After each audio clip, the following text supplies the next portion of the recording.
Bem-vindos à Forja do Deco. Aqui, cada história é uma lenda.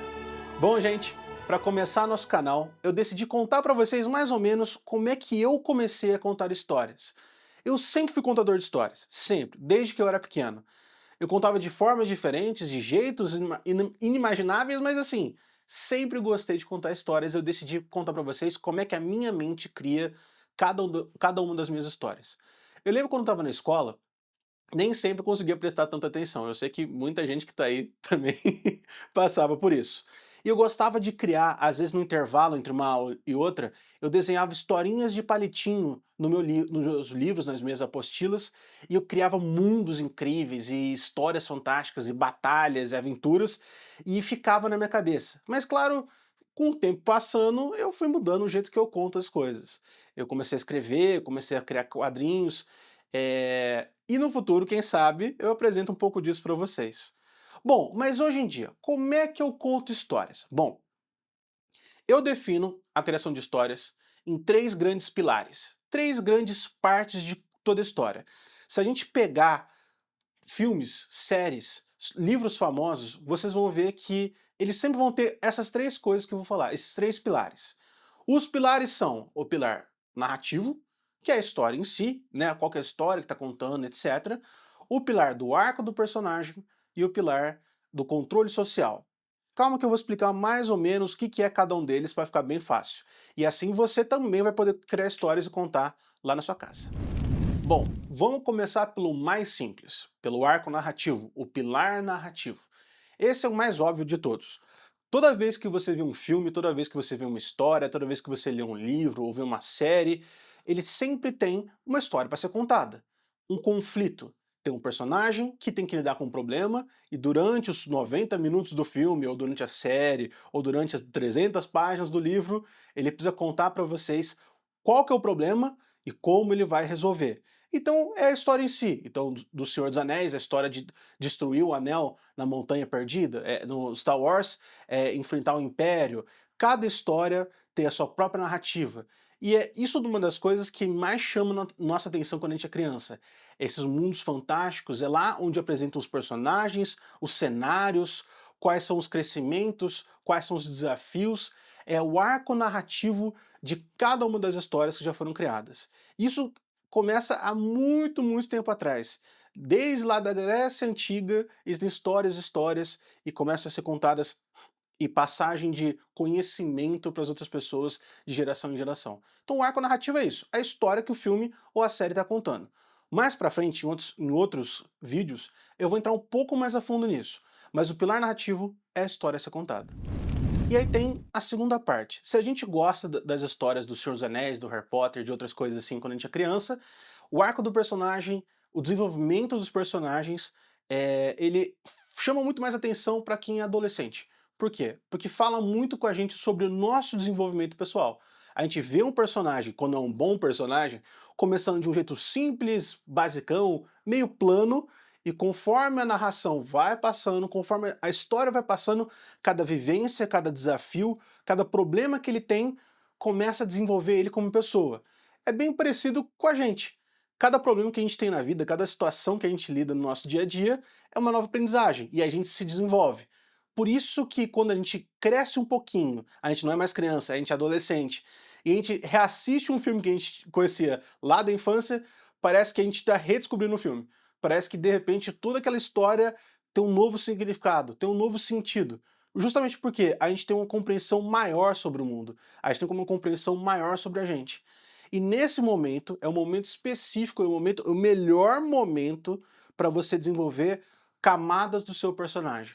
Um personagem, claro, ele pode ter uma característica principal, algo que chama atenção, o herói, o vilão, o antagonista, o alívio cômico, mas conforme você vai contando a história, quanto mais tempo você tem para desenvolver um personagem, melhor ele vai ficando, mais interessante ele vai ficando, mais ele chama a nossa atenção.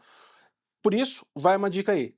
Se você gosta de contar história, se você gosta de contar coisas, de contar histórias, de contar aventuras, nunca crie um personagem sem propósito. Cada personagem ele tem que ter um objetivo. Não importa se na história geral, não importa se é para uma cena só, mas ele precisa ter um objetivo. Personagem sem objetivo nenhum é só cenário. E agora a gente entra no terceiro pilar. Só para esclarecer uma coisa, tá, gente? Esses pilares, eles existem um com o outro. Se você não tem história, não tem como você narrar a história do personagem, o arco do personagem. Se você não tem personagens, não tem como você contar a história. E o controle social, que é o terceiro pilar, é o que dá profundidade para tudo. É o que dá o sentido por trás de tudo. Como eu falei, quando a gente é criança, a gente vê só a história que está sendo contada, a narração. Quando a gente cresce um pouquinho, a gente vira adolescente, a gente começa a entender um pouco mais sobre o desenvolvimento de cada personagem, e mais pra frente eu vou dar alguns exemplos, tá? E quando a gente é adulto, a gente entende o controle social. O que é o controle social? Ó, eu não sei se eu sou o único que usa esse termo, tá? Não sei se outras pessoas usam, mas pelo menos é assim que eu entendo. O controle social é o que existe por trás da história. Qual que é o ensinamento que aquela história está passando? Qual que é a vivência que eles querem que a gente tenha? Qual que é a informação diferente, a forma de ver o mundo diferente que ele quer que a gente tenha? E não só isso, também tem a visão do diretor, a visão dos personagens, dos atores, a história por trás da história, o que está nas entrelinhas, o que inspirou uma pessoa a criar algo, a contar algo. Quando a gente fala que cinema é uma sétima arte, porque é mesmo. Quando termina o filme, aquelas letrinhas que fica passando lá, não é só para efeito, só para fazer graça. Tudo aquilo é nome de alguém que viveu, que está vivo e ajudou a criar uma história, a criar um filme, a criar uma série. Cada uma daquelas pessoas teve vivências diferentes, vidas diferentes, e eles se juntaram para criar uma obra de arte. Seja lá se o filme for bom ou ruim, não importa. Sempre tem um esforço enorme de muitas pessoas. Então, o que tem por trás, a história por trás da história, a história das entrelinhas, esse é o controle social. E agora eu vou começar a dar alguns exemplos para vocês. Então, como eu falei, existem três grandes pilares, né? Tem o pilar narrativo, que é a história principal, tem o pilar do desenvolvimento do personagem, dos arcos dos personagens, e o pilar do controle social. São três grandes pilares que seguram qualquer história. Vou dar um exemplo. Para mim, uma das maiores obras já criadas na história da humanidade foi O Senhor dos Anéis, ok? Vamos ver pelo arco narrativo. O arco narrativo é a história que todo mundo conhece. Uma criatura do mal, que era o Sauron, que era o general de outra criatura pior ainda, ele criou um anel do poder que era imbuído com a alma dele, e ele queria dominar a Terra-média.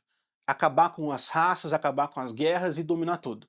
Ele perde o anel durante uma guerra há milhares de anos atrás, Isildur tira o anel dele, cortando o dedo dele fora, o anel se perde, o Gollum encontra, e depois de uma série de desventuras, o Frodo encontra o anel, aliás, o Bilbo encontra o anel e passa o anel pro Frodo, e é aí que a história do Senhor dos Anéis acontece. É uma missão. Qual que é o conflito? Pegar o anel, que é um objeto vivo, um objeto que tem inteligência, levar até uma montanha e destruir esse anel, entrando no território do inimigo.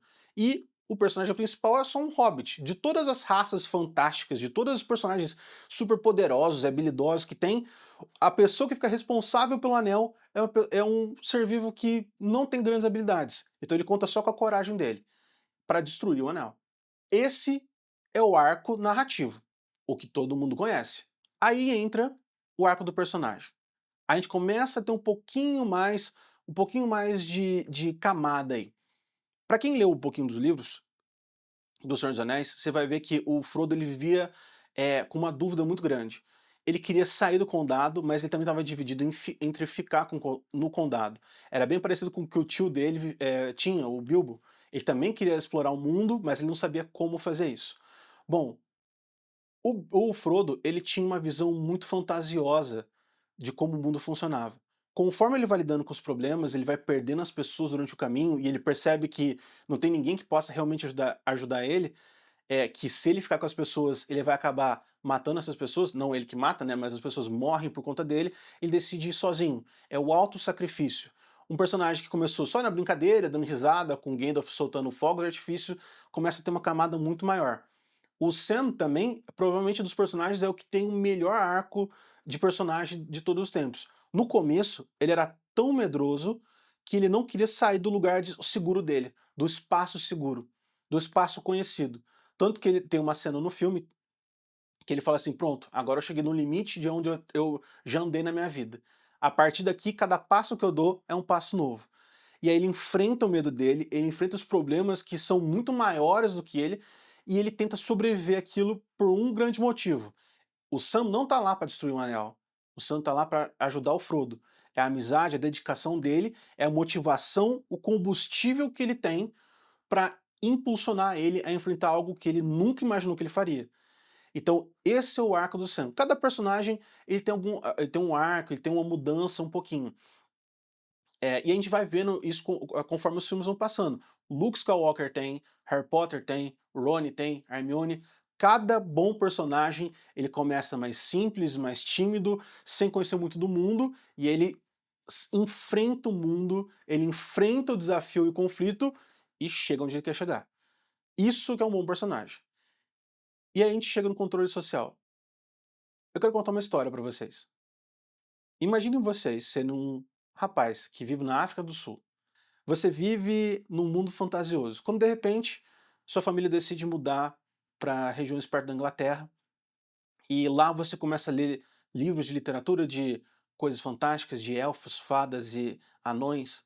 Você passa os seus dias em campos verdes, no campo, sonhando acordado. Você deseja ser um grande herói, você junta com seus amigos, você conta histórias, você se emociona e você acha que um dia vai chegar a sua chance de ser o grande herói da sua história. E de repente, a chance chega. Chega uma notícia na sua cidade de que existe um monstro em outro país. Um monstro que precisa ser derrotado. E que você, um jovem rapaz que passou a vida inteira imaginando e sonhando com aventuras, você é o escolhido. Você é aquele lá que vai salvar tudo.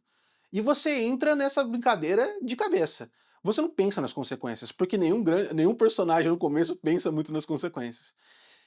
E de repente você se vê preso numa guerra de trincheiras. Aquele sonho que você tinha, aquela fantasia que você criou na sua cabeça de magia, heroísmo, autossacrifício, nada daquilo é como você imaginava. Você vê corrupção, morte, você vê perda e luto, você se vê num buraco durante meses sem ter certeza se você sairia de lá vivo. Essa história que eu tô contando é a história do cara que criou o Senhor dos Anéis, o Tolkien. Ele foi um soldado na Primeira Guerra Mundial. A história do Senhor dos Anéis, a visão que o Frodo tem é isso. É a visão de um soldado que, sem saber onde ele estava se metendo, se enfiou numa guerra onde existiam forças muito maiores do que ele, e ele estava lá. Tem uma frase, eu não vou lembrar certinho como é que é na tradução, mas é uma frase que o Frodo ele fala pro Gandalf que ele não queria estar passando por isso. Ele não queria estar passando por tempos difíceis. E o Gandalf fala que, assim como nenhuma outra pessoa que passa por tempo difícil gostaria de estar numa situação de problema, mas a gente não escolhe o que a vida traz pra gente. A gente escolhe como a gente vai reagir à vida. Esse é o controle social. É você entender que cada personagem que tá numa história, ele não é só uma alegoria, mas ele é a representação de algo real, de uma emoção, de uma memória, de uma pessoa. Essa é a profundidade que tem cada uma das histórias, e cada uma das boas histórias. Quando eu crio histórias, e de novo, mais pra frente, em vídeos lá pra frente, eu vou contar algumas das minhas pra vocês, é isso que eu tento fazer. Usar partes de mim pra contar uma aventura. Usar minha infância, usar minhas vivências, piadas que tem entre eu e as pessoas que eu conheço, pra que vocês entendam um pouquinho sobre como eu vivo. Esses são os 3 pilares. Agora, antes de terminar, eu vou passar um último recadinho pra vocês. Mais pra frente teremos outros vídeos que vamos entrar mais de cabeça em cada um desses 3 pilares. Eu vou contar mais sobre o arco narrativo, do que é do que é ter um conflito, o que é o conflito interagir com os personagens. Fazer vídeos, né, pra contar pra vocês sobre o que são personagens, quais são os heróis, quais são os vilões, como você cria um personagem bom, e vou falar um pouco mais também sobre outros autores, que aí vai ser a parte do controle social. Eu vou falar sobre o Júlio Verne, sobre o Tolkien, sobre um punhado de gente. Eu espero que vocês tenham gostado, sejam muito bem-vindos à Forja do Deco e até a próxima.